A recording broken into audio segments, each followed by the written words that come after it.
Olá, boa noite a todos. Primeiramente, agradecer o convite da professora Karina, em nome da associação, Escola Waldorf Vale Encantado, a quem tenho um profundo sentimento de gratidão. Foi a escola que me apresentou a pedagogia Waldorf, que hoje é a antroposofia que baliza a pedagogia Waldorf, é uma filosofia de vida para mim, para minha família. E Capão Bonito é a cidade onde eu nasci, onde estão meus pais, minha irmã, meu sobrinho que estuda na escola Waldorf Vale Encantado. E é uma associação a qual eu respeito muito. Tenho amigos que vão estar comigo ao longo de toda a minha trajetória biográfica, com certeza. Eu me lembro que na entrevista para participar do processo seletivo do Vale, isso em 2004, há vários anos atrás, eu era recém-formada, jovenzinha, cheia de sonhos, queria mudar o mundo, né?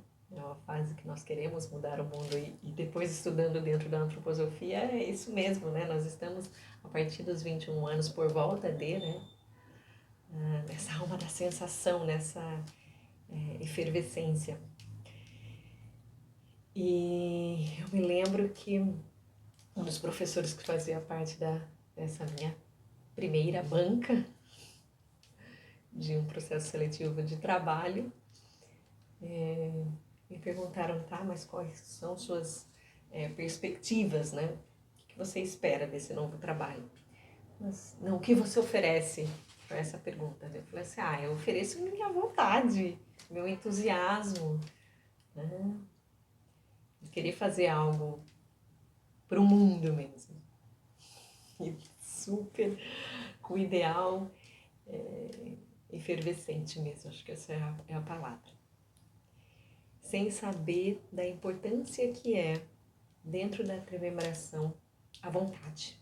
O que significa isso diante do pensar, diante do sentir, mas esse querer, né? A vontade, ela é, dentre o pensar e o sentir, o que mais representa um impulso espiritual. Né? Enquanto o pensar ele está relacionado com o passado e com o corpo, o sentir está relacionado com o presente e a alma, a vontade, ela está relacionada com o espírito. E essa vontade espiritual de poder estar com vocês de alguma forma, toda a comunidade da escola Vale Encantado, é que me impulsiona a estar aqui com vocês. Pedir desculpas, né, por não estar ao vivo com vocês, mas agora eu tenho 2 pequenos, uma menina de 7 meses e um menino de 3, que, como os pais que estão me ouvindo vão compreender totalmente, a partir das 6 horas já começa o movimento do rush, né? Jantar, banho, histórias, mamadas, enfim. Então, eu queria pedir desculpa por isso, tá bem?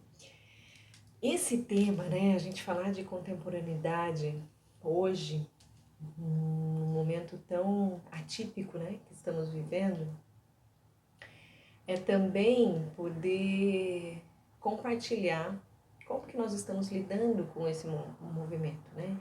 E é um exercício de autoconhecimento. Autoconhecimento individual, mas a partir do momento que nós possibilitamos as trocas, nós estamos fazendo isso de uma forma social. Mesmo que não estejamos fisicamente juntos. Né? Isso é de extrema importância. Tem um livro muito interessante que chama Redes e Paredes, que não é da editora antroposófica, mas agora nesse movimento dentro da educação e comunicação, que eu estou vivendo dentro da minha linha de pesquisa, a gente discute muito a formação dessa nova sociedade, né? Hoje os núcleos familiares, eles mudaram muito. Então, eles são regidos por um pai, uma mãe e um filho. como as mulheres, com a sua emancipação, né, desde o direito do voto até essa busca profissional, elas estão adiando, e eu sou prova disso, né? Estão adiando a maternidade. E muitos núcleos familiares hoje optam por ter um único filho, né? Então é uma mudança radical da sociedade. Antes os filhos eram criados coletivamente, né? Eu lembro da minha própria criação, né? Então entre o vizinho, a tia, a avó, e era um alfabetizar social, né? Natural. Hoje em dia as famílias estão isoladas em seus núcleos. E o que nós vivemos hoje na humanidade é um isolamento imposto, o que já estava acontecendo como mudança social, né, das famílias. Nós estamos vivendo, quanto humanidade, hoje, um isolamento imposto, né, mas que também reflete o que já estava acontecendo naturalmente. Então, é um ponto de reflexão muito interessante para a gente olhar, principalmente quando nós falamos, né, do todo para as partes, da parte para o todo. A humanidade refletiu algo que a individuação das famílias já estavam fazendo, né? E ok, é uma mudança natural. Mas quando isso rebate na humanidade como um todo, é algo para ser refletido, discutido. E aqui eu venho abrir um leque para conversa mesmo, para reflexão. Não nada é uma verdade absoluta, mas nós temos que abrir possibilidades de conversa e reflexões para nós não sermos engolidos pelo tempo e só boiarmos na correnteza, né? Então que sejamos mesmo esses peixes que buscam a piracema e que nadam contra a correnteza em busca da nascente, né? Então acho que esse é o objetivo da associação, também criar esses diálogos com as famílias, com toda a comunidade da escola e criar pontos de reflexão. Algo que eu queria começar falando, né, também com relação às escolas. Pensa que a partir do mês de março, as escolas do Brasil inteiro, né, foi feito até um decreto pelo governo, em 1934, falando dessa flexibilidade dos 200 anos letivos, né, que a educação básica e superior teriam, em função da pandemia que estamos vivendo e a necessidade dos alunos permanecerem em suas casas para evitarem uma maior propagação desse vírus. E estamos vivendo esse momento. Agora, a grande discussão é como se voltará e de que forma voltará. Esse é um ponto amplo. Nós vamos partir desses pontos amplos para nós alcançarmos o nosso objetivo dessa conversa principal, que é a adolescência. Dentro da antroposofia, se nós olhamos para a trajetória biográfica humana, nós temos o que é natural, o que é corpo, né, o que é instinto, o que é cobiça, mas a gente tem um ponto de virada desse eu, além do corpo físico, do corpo etérico, do corpo astral, que é esse eu que aparece quando o que era natural do corpo se transforma num motivo. Para daí eu construir essa parte sobrenatural, essa parte espiritual, que tem a ver com o propósito. Né? Qual é o meu propósito dentro desse movimento da vida? Então, olhar para isso, né? Olhar para esse corpo, para isso que é natural, dentro da biografia humana, é olhar para a educação. A pedagogia Waldorf, então, ela traz um currículo que leva em consideração a antropologia do ser humano. Então, não é por acaso que existe a passagem do arco, quando a criança sai da educação infantil e vai para o ensino fundamental.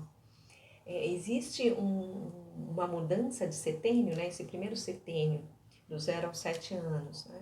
Em que a criança está completamente plasmada na natureza, né? Que ela não se diferencia do mundo, né? Eu estou vendo isso muito com os meus pequenos aqui em casa. Agora além dos livros, né? Da pesquisa literária, eu posso vivenciar isso empiricamente, através da observação dos pequenos. E é muito natural, né, esse movimento, esse falar com as plantas, falar com os animais, né, os amigos imaginários, né, essa construção imagética de forma muito natural. E quando a criança dá um passo para o ensino fundamental e tem essa passagem do arco, que não é só um arco bonito de flores, mas sim uma mudança, uma transição no corpo. Nós observamos isso através da troca dos dentes. E interessante também pensar que essas trocas estão sendo antropologicamente antecipadas. O que nós víamos entre 6 e 7 anos, hoje aos 5 já se inicia a troca dos dentes. Esse é um outro ponto de discussão também que caberia uma boa conversa.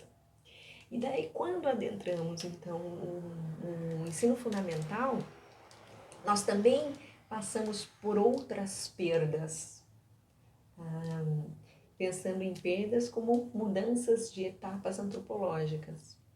Então, o que é no primeiro, segundo e terceiro ano aquela educação mais protetora, né? Digo religiosa e não religiosa no sentido dogmático, mas nesse movimento de se religar ao mundo espiritual. Então nós temos a sutileza dos contos de fada, depois no segundo ano as fábulas, a primeira dualidade, né? As histórias dos santos, mas também as fábulas dos animais, que nem sempre o final é feliz, né? E por fim, no terceiro ano, nós temos o Antigo Testamento, né? Que traz essa grafia espiritual, né, da criação do mundo pela primeira vez. Quando eu falo grafia, nós temos, então, de novo, pensando na comemoração, o corpo ele está relacionado com uma grafia genética, né, que nós herdamos dos nossos pais. E nós temos também uma grafia espiritual, através do indivíduo que carregamos, né, que vamos nos desenvolvendo. E no meio disso, nós temos a alma, que é o presente, e a maior manifestação da alma é a arte. Então, se nós embasamos a nossa educação por meio de atividades artísticas, e a arte não é só o desenho especificamente, ou a modelagem, ou o canto, tão presentes, né? Tão claramente artísticos, mas a forma como nós organizamos o nosso conteúdo, as épocas, as disciplinas, o respirar das disciplinas, também é um processo artístico. Então, toda a organização do conteúdo, ela busca um movimento artístico que possa trazer as crianças, então, para o presente, para que elas vivenciem o presente com o reconhecimento do passado, que é esse pensar, e também com uma projeção de futuro, que é esse espírito, então, que é essa grafia espiritual. Pois bem, quando nós temos a transição do terceiro para o quarto ano, essa perda antropológica, né, que é tão evidente através da troca dos dentes, eu tenho uma perda dos olhos de leite. Claro que é uma representação, né? Mas o que significa essa perda dos olhos de leite? É quando, e vejam que é bem nessa fase de 9 a 10 anos, que a criança deixa de acreditar no Papai Noel, no Coelhinho da Páscoa, de repente aqueles duendes que naturalmente ele via nas árvores, ele não vê mais, aquele amigo imaginário também já não faz o menor sentido, e se depara pela primeira vez com a morte, essa perda dos olhos de leite, e a criança, nesse que é dito primeiro Rubicão, né, que nós dizemos como primeiro Rubicão, a criança tem um medo de perder o pai, a mãe, de repente perde um avô. Então, contextualizando para o que nós estamos vivendo hoje, os pais precisam abraçar artisticamente essas crianças, né? Através do alimento das histórias, por exemplo, né? Cuidar para que essas crianças possam ouvir muitas histórias, que possam pintar, que possam modelar, mas que acima de tudo elas possam ter um ritmo claro dentro da casa delas, para que elas sejam de fato cuidadas nesse primeiro Rubicão, né? Nesse movimento de perda, e às vezes nós não entendemos por que as crianças estão tristes ou estão ali quietinhas, e na verdade ela só está refletindo algo que é natural da fase que ela está vivendo, né? Só que isso se intensifica hoje com o que nós estamos vivendo, que é... Eu participei de uma roda de conversa na terça-feira agora, uma escola Waldorf aqui de Florianópolis. E só que o enfoque era todo no primeiro setênio. E eu falei muito sobre o que nós vivemos hoje com relação à frustração, essa sensação de frustração, essa sensação de medo e, consequentemente, com essa frustração e com esse medo, uma angústia. Né? As famílias estão vivendo uma sensação de angústia, né? E como a gente metamorfoseia essas sensações que podem ser paralisantes para nós, né? A frustração, a gente cuida da frustração não criando grandes metas, mas metas possíveis. Então, o que eu posso oferecer para o meu filho que está em casa, que está tendo aula online, né? Coisa que para a pedagogia Waldorf... olha, eu estou conversando com muitos colegas e cada um está buscando o seu caminho, não existe uma fórmula, existe sim uma possibilidade de observar a minha turma, né, por um professor de classe, e conseguir identificar qual é a necessidade dele. Né? Então tem professor que optou por não ter nenhum encontro virtual, mas que está indo de casa em casa levando material para os alunos, fazendo uma indicação, trabalhando diretamente com os pais. Isso para séries mais iniciais faz bastante sentido. Né? Tem outros professores também que estão se encontrando, que começaram a quarentena se encontrando diariamente, que de repente viu que isso ficou demais. Né? Então, optou por fazer 3 vezes por semana. Enfim, então os professores estão buscando os caminhos mediante a observação dos seus alunos e vendo como eles estão reagindo a essa nova possibilidade, né? Então, a questão da frustração é de fato você não criar metas que não sejam possíveis de serem realizadas. Né? A questão do medo, né, e o medo da morte, especificamente, é nós encararmos a morte como o sono. Então, se nós pensarmos que ao dormirmos nós vivemos uma pequena morte diária, né? Então, e morte no sentido de que no dia seguinte eu tenho a possibilidade de viver uma nova vida, né? E acordar de manhã pensando, tive a oportunidade de viver mais um dia, né? Isso te dá um ritmo de viver de fato aquilo que já é chavão, né? Um dia de cada vez. Um dia de cada vez mesmo. E nós nos prepararmos para essa pequena morte antes de dormir, né? Cuidar disso. Então, como é que eu posso preparar esse meu sono? Né? Quais perguntas eu posso levar para o sono? Então, se nós pensarmos no anjo, no arcanjo, no arqueu, o que eu posso perguntar, né? Como a individualidade do anjo, como esse eu do anjo, né? Quais foram as minhas descobertas no dia? E agora esse arcanjo que já traz o tu, né? A relação com o outro. Quais foram as minhas relações durante o dia de hoje? E a terceira pergunta, né? Já mais relacionada com o arqueu, mais relacionado com o nós, quais foram os meus ideais? E daí sim, no dia seguinte, eu ter a oportunidade de viver essa vida de uma forma transformada, né? De uma forma diferente. E daí sim vai fazer sentido um dia de cada vez e esse medo, né, da morte que hoje, né, está permeando, né, a sociedade, ela possa ser de fato transformada. Ok, vamos dar um passinho além agora. E quarto, quinto, sexto ano, e daí nós temos então essa educação que era esse mundo bom no primeiro, segundo e terceiro ano, né? Ele se transforma nesse mundo belo do quarto, quinto e sexto, que tem muitos movimentos artísticos e a criança passa pela história da humanidade através dos conteúdos de história. Tem um livro muito bom também, Passeios através da História, que traz isso de uma forma bem interessante, né? Mas olha que privilégio dos alunos poderem, então, viver o Antigo Egito, a Antiga Grécia, né? Depois Roma, enfim.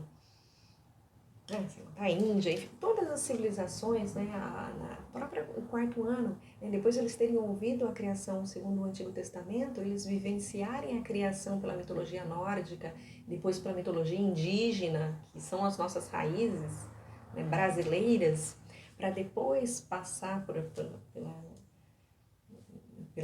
antiga Babilônia, Pérsia, Egito, enfim, em todo o caminho que vocês já conhecem, né? Índia, Grécia, então a Grécia até o quinto ano e depois Roma no sexto ano. Então, olha que interessante todo esse movimento do currículo para cuidar da antropologia das crianças. E daí, o que é perda dos olhos de leite se tornam agora, no segundo Rubicão, por volta dos 12 anos, eu vou falar sempre por volta de, né, nós não podemos ser, não somos caixinhas, né? Mas por volta dos 12 anos do segundo Rubicão, a perda desse pensar de leite. Agora imagina o que é para um jovenzinho, adolescente, que de repente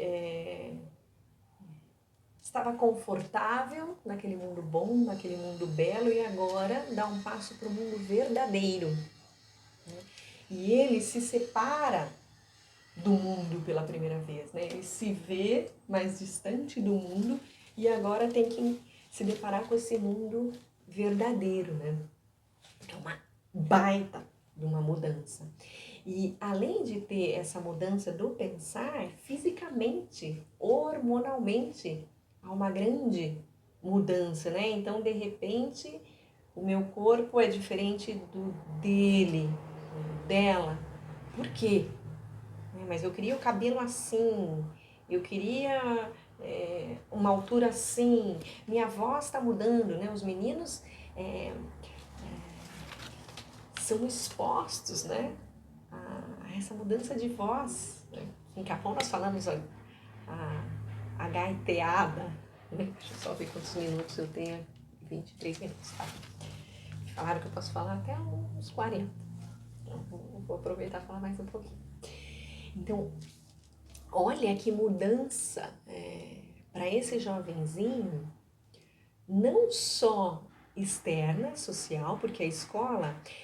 isso eu queria abrir um parênteses, que a gente tem discutido bastante dentro da universidade. Essa mudança do que vai ser a escola. A escola, porque com o acesso à informação muito facilmente, então você escuta uma palavra, você pode ir lá procurar no seu celular, no computador, enfim, o jovenzinho pode fazer isso, ele tem a informação. Então a escola vai deixar de ter a importância e vai se tornar obsoleta se ela tiver um papel meramente informativo, porque informação os nossos alunos já vão ter. Então, qual vai ser o nosso diferencial, o nosso papel?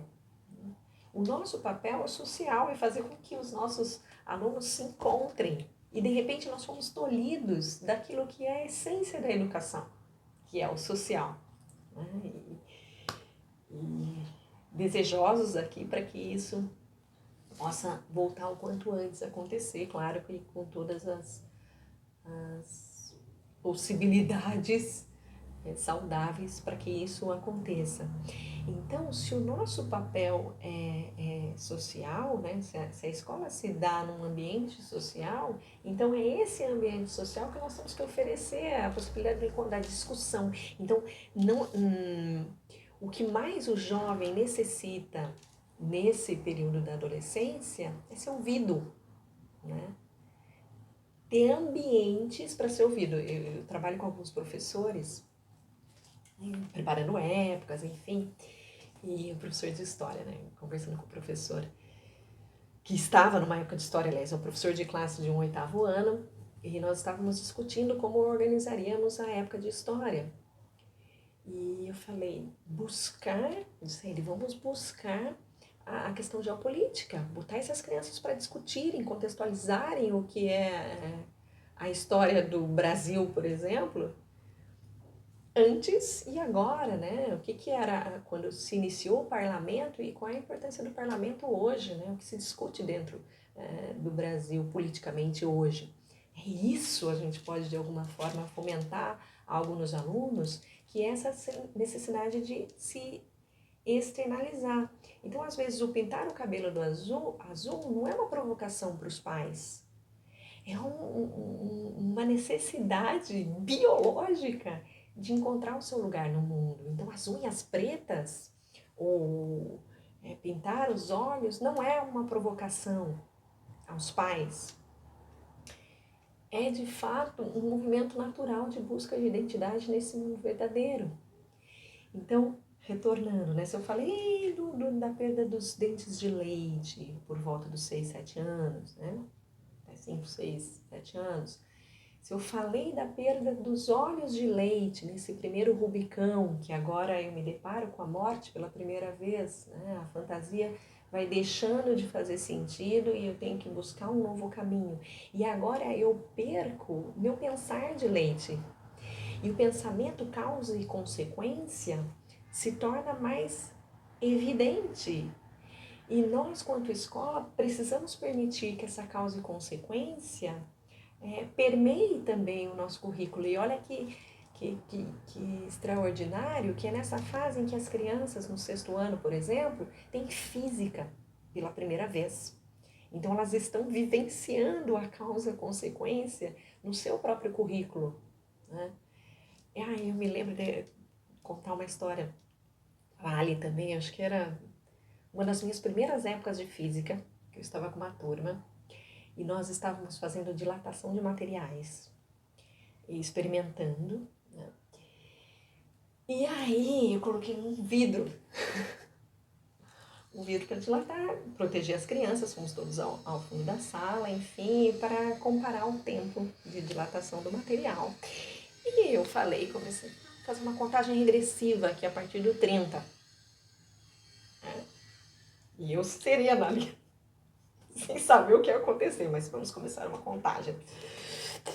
E começamos daí, ok, 20, 15, indo, 5, 4, 3, 2... Gente, eu não estou brincando. 3, 2, 1, o negócio estourou. Aí pronto, né? A minha turma disse, a professora é bruxa. A professora é uma bruxinha.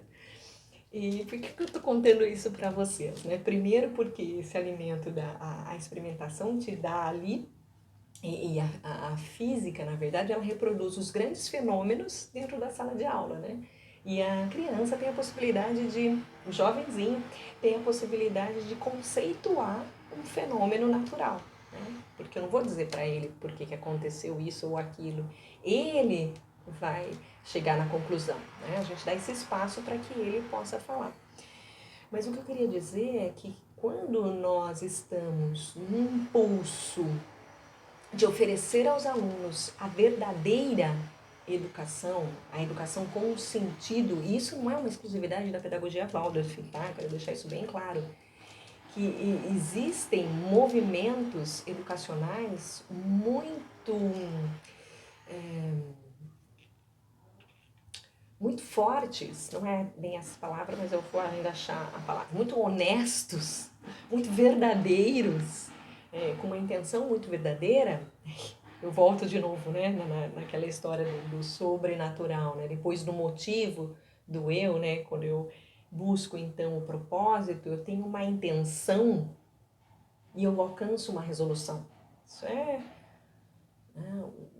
o que nós buscamos, né? Então, se eu saio do instinto se eu saio do impulso, né? Eu vou caminhando, né? Eu começo ali, na minha trajetória biográfica, o que é instintivo, eu tenho um impulso, eu tenho a cobiça, eu tenho esse eu em formação em busca do motivo, e daí eu, subindo nas hierarquias, eu encontro então um propósito, uma intenção clara, e daí sim uma resolução.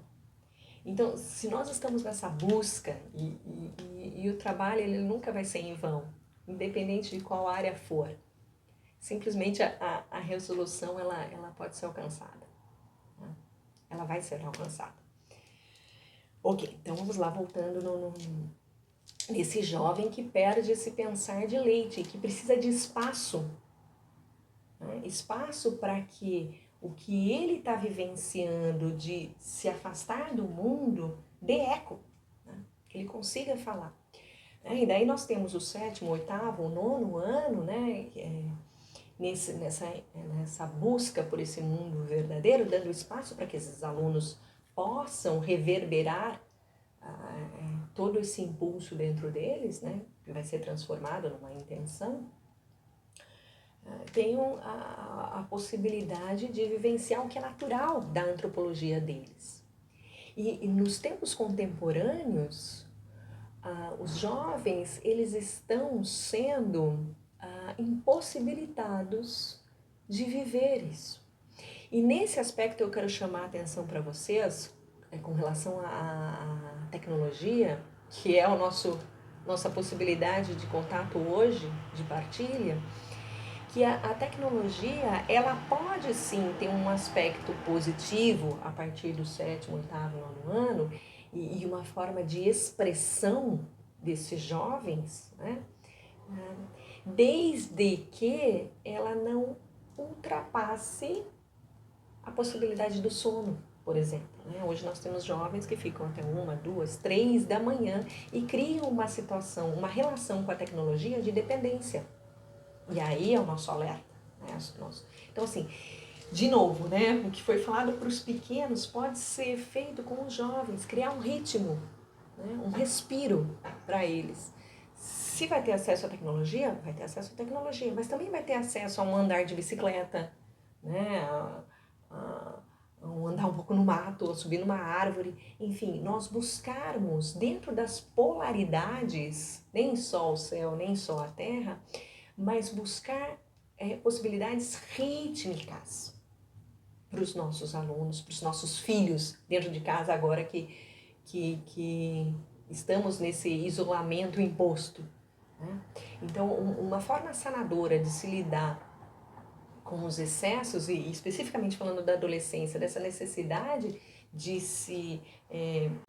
Vamos lá de novo, né? Continuando então o que nós estávamos falando, eu gravei o vídeo ontem, né, o primeiro vídeo, hoje, que vai ser transmitido para vocês, então eu estou fechando já, agora mais uns 7 minutinhos, já fecho o nosso pensamento, esse momento de reflexão, né, que estamos vivendo, e eu falei muito, então eu terminei o vídeo ontem falando do quanto salutar é a possibilidade de nós ofertarmos um ritmo, isso seja para a criança pequena, seja para o jovem, seja na nossa vida adulta. O ritmo ele está diretamente relacionado com a nossa capacidade de respirar, né? Então, se nós, mais uma vez, remembrarmos, né? E agora, cabeça, tronco e membros, a cabeça está relacionada com esse pensar, com esse passado, os membros está relacionado com o futuro, e o tronco está relacionado com o sistema rítmico, que tem a ver com o presente, que nos coloca no presente, né? Então, não é à toa que se fala, respira. Respirar é nos fazermos presentes no presente. E quais são os sistemas relacionados com esse ritmo, com esse sistema rítmico? O sistema circulatório e o sistema respiratório. E é uma imagem linda nós pensarmos nesses dois sistemas, né? Que dialogam tão perfeitamente, né? A nossa respiração, o nosso sistema respiratório é uma árvore de ponta cabeça, né? Se nós olharmos para a traqueia, para os brônquios e para os bronquíolos, e na pontinha de cada bronquíolo nós temos ainda as folhinhas, né? Mas os alvéolos pulmonares, que é onde o sangue é oxigenado. E não é à toa também que o nosso coração faz tum-tum, tum, tum, tum, tum. Um tum traz para dentro desse sistema respiratório o sangue desoxigenado, para ele ser oxigenado. E depois um outro tum leva esse sangue oxigenado para todo o corpo. Né? Então, se nós vivenciarmos a respiração como um processo, uma possibilidade de oxigenar o sangue, certamente nós vamos respirar com uma qualidade melhor, né? Então, nós podemos ofertar para os nossos jovens uma respiração, um processo de contração e expansão que, ok, ele pode estar na contração da tecnologia e se expressar através da tecnologia, que tem muito a ver com pensar, mas podemos também ofertar movimentos de expansão. Vai andar de bicicleta, vai dar uma caminhada, vai correr, enfim, possibilidades em que a respiração da contração e da expansão aconteça. Né? E nós temos que ter muito cuidado com essa faixa etária e por isso, né, o tema escolhido, né, nesses tempos contemporâneos, essa antropologia adolescente, qual é a necessidade dela? Se nós olharmos para o ECA, para o Estatuto da Criança e do Adolescente, né, então entre 12 e 19 anos é o que se considera um adolescente, a Organização Mundial da Saúde já fala entre 10 e 18 anos, né, e nós vivenciamos algo bem forte recentemente da menina que engravidou aos 10, enfim. Mas cuidar dessa adolescência, porque é uma preocupação muito grande com os números alarmantes de suicídio na faixa etária entre os 15 e os 19 anos. E é justamente quando nós não damos espaço para que flua toda essa potência da juventude e de repente pintar o cabelo de azul ou usar roupa preta não é uma provocação, de fato. É uma forma de se expressar. Eu estou querendo me encontrar nesse eu, mundo, nessa dualidade. Quem sou eu, quem é o mundo? Né?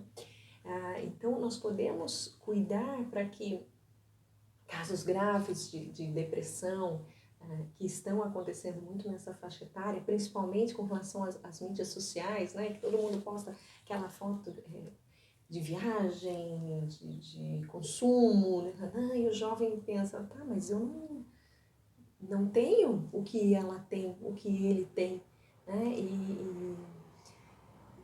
E acaba se fechando e se deprimindo com relação a isso, sem ter uma estrutura emocional para, não, peraí, né? Claro, ninguém vai postar nada triste, né? Então, mas deixa eu olhar para a minha vida, o que eu posso fazer com ela, né? Que espaços de fala eu tenho dentro do meu cotidiano. Então, assim, criar esses espaços para que esses jovens possam se expressar, que também possam se movimentar, né?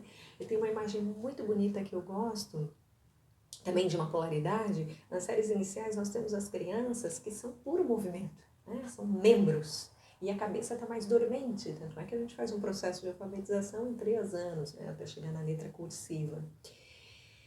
E com relação aos jovens, os braços, os membros, as pernas estão dormentes e se pensar está muito ativo, né? Então o professor de educação física tem que fazer um baita de um exercício para dar conta de trazer esse movimento para os jovens, mas é possível.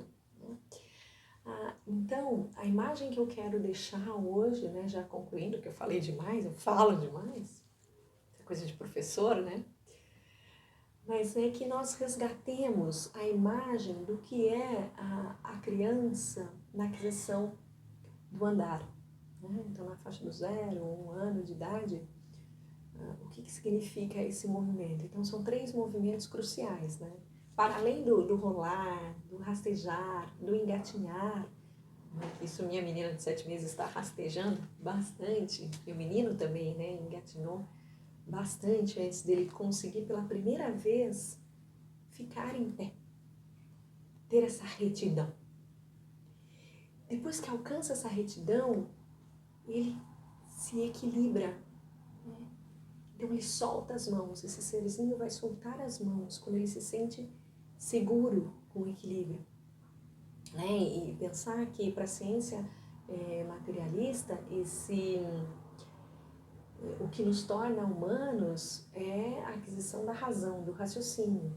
Mas na antroposofia nós dizemos que o que nos torna humanos é o que fazemos com as mãos. Né? Nós liberamos os membros superiores e o que nos diz sermos humanos é o que fazemos com as mãos. Essa imagem é muito bonita. E daí, por fim, depois que alcançamos a retidão, o equilíbrio, nós nos aventuramos, nos encorajamos para dar o primeiro passo. Né? E quão linda é essa imagem do primeiro passo. Né? Então, o meu desejo para vocês, né, é que vocês possam resgatar mesmo essa retidão, esse equilíbrio e essa coragem do primeiro passo. Nós estamos vivendo momentos muito diferentes, né? Mas se nós fizermos o exercício então de resgate dessa retidão, desse equilíbrio, e daí sim temos a coragem do primeiro passo, através de um respirar e uma busca de ritmo, certamente nós conduziremos esses nossos desafios contemporâneos com mais confiança, tá bem? Vou terminar com um verso. Agradeço demais o convite mais uma vez. Peço desculpas por não poder estar ao vivo na transmissão pelos meus pequenos, né? Um horário de rush, 7 horas, com os pequenos. Então peço desculpas, mas deixo aqui o meu profundo sentimento de gratidão e que as coisas possam fluir e que nós nademos sempre contra a correnteza, em busca das nascentes, como os peixes na piracema. Bem? A natureza faz do homem um ser natural. A sociedade faz do homem um ser social. Mas somente o homem pode fazer de si mesmo um ser livre.